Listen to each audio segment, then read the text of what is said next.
Hello, is this working? Hi, it's Coco Blocky.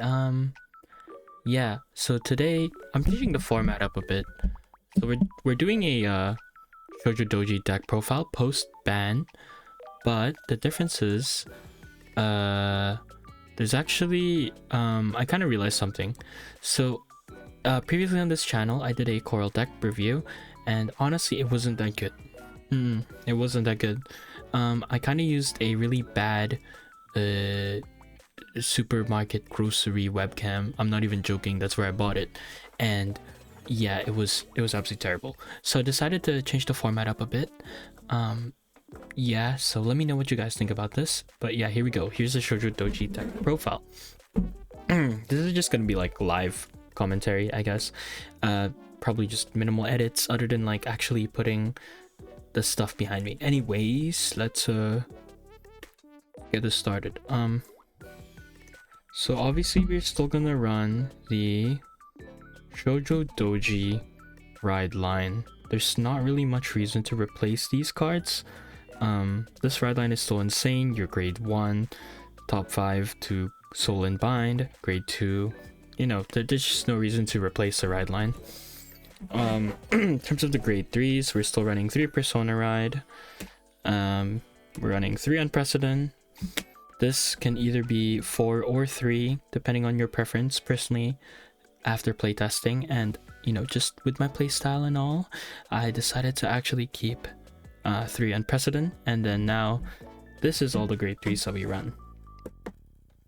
So I think what most people came for is, what did we do with the grade 2 slot? Now, obviously we're still gonna run 4 Ogijishi.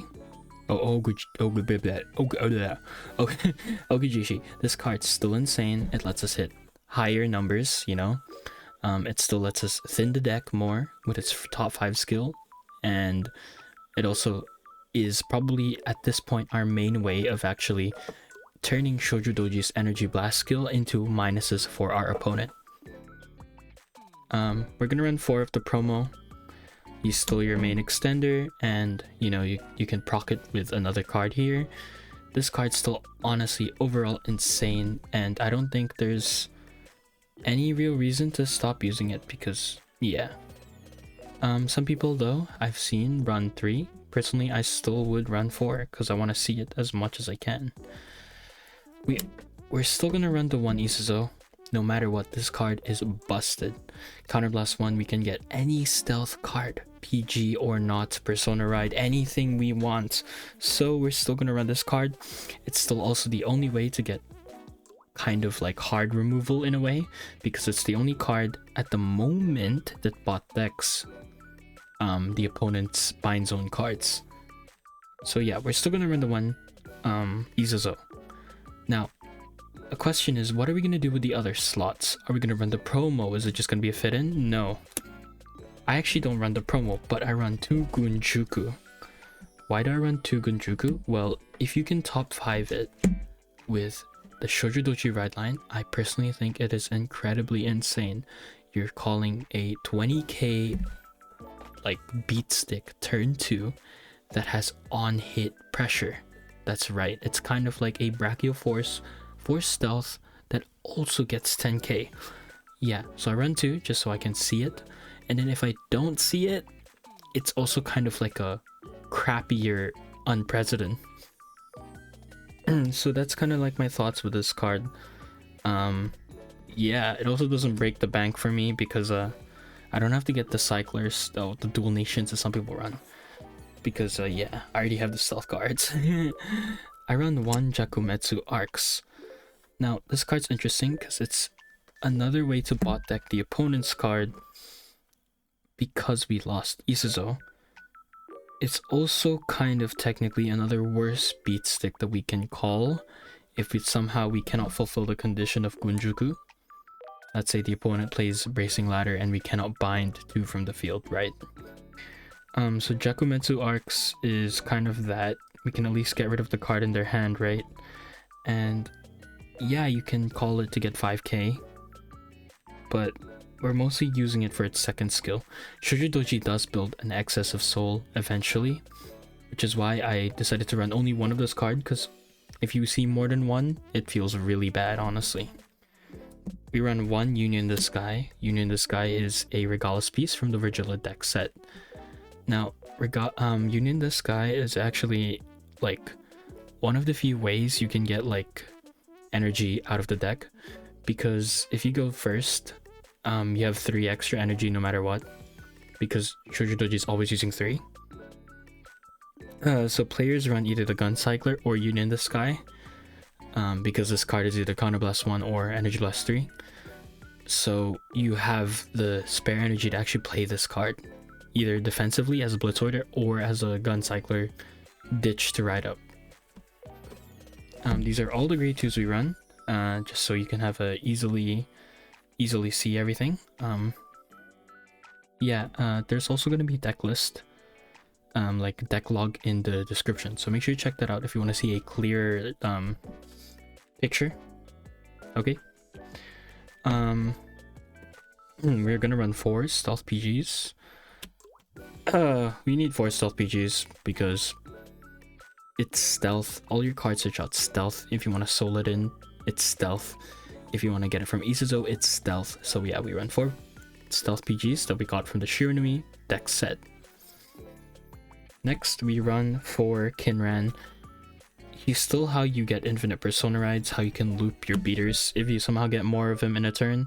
And also he's just another enabler for your promo to do extra attacks. That's how you do the high ceiling if you have 5 open CB somehow. That's how you do the super high ceiling of attacks that will probably kill your opponent. So not really much to say. This card's broken. Everything's broken, especially this promo, Raiden Kunai. Basically, he's just shield, counter charge.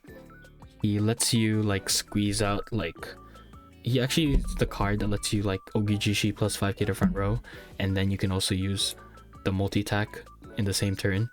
He also gives power to, most of the time, depending on your sequences as well, he also lets you give power to the promo so that it actually hits like threatening numbers like 30 on Persona Ride turns if you played Ogijishi, which is threatening in this deck, right?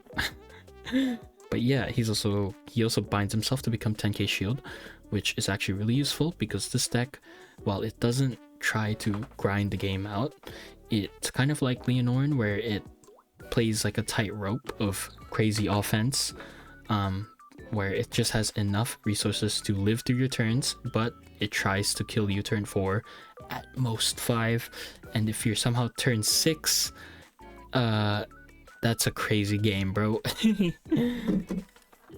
Sorry about yapping about there, but we also still play 2 Kagechika. The reason why I play 2 Kagechika is because I don't really think this card's needed at 3 or 4.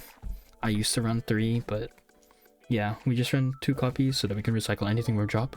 It lets us confidently ditch on Presidents or any other stealth cards, and we can put them into Soul. Yeah, we run 1 Forktail.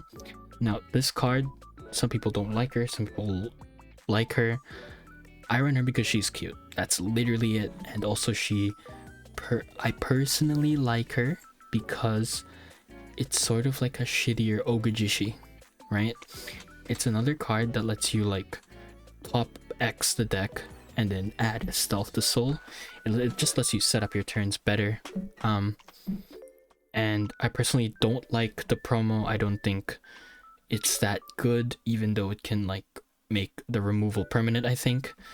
Also, it's just kind of a bitch to get. Even then, if I were to add the promo, I would actually replace the Forktail. In terms of triggers, we run Dragon Empire OT, we run 3 effect fronts, 8 crit, and then 4 heal. Note that the triggers are stealth named if possible. So there is a stealth named front trigger, but it doesn't have plus 5k, so we don't run it. Dragon Emperor OT is crazy because it actually it lets you actually use it use it on the multi-attack skill again, because it's not once per turn. So that's why we run Dragon Empire OT, and also it's Dragon Empire T. Like it's this OT is broken. But yeah, that's kind of the post ban list change deck list. Let me know what you think. The main takeaways basically are we add Gunjuku for like a replacement of the early game pressure, where instead of plussing we have crazy on hit pressure. It's unfortunate, but we kind of have to live with it. And then we run Jakumetsu arcs to have another way to actually turn Shojodoji's bind skills into a hard minus. But yeah, this is the deck list. Let me know what you think. This one's a bit shorter because I wanted to just be like as brief and like informative as possible. Thank you. Please check out my other videos. Bye bye. Yeah, I'm recording this at like 4:33 a.m.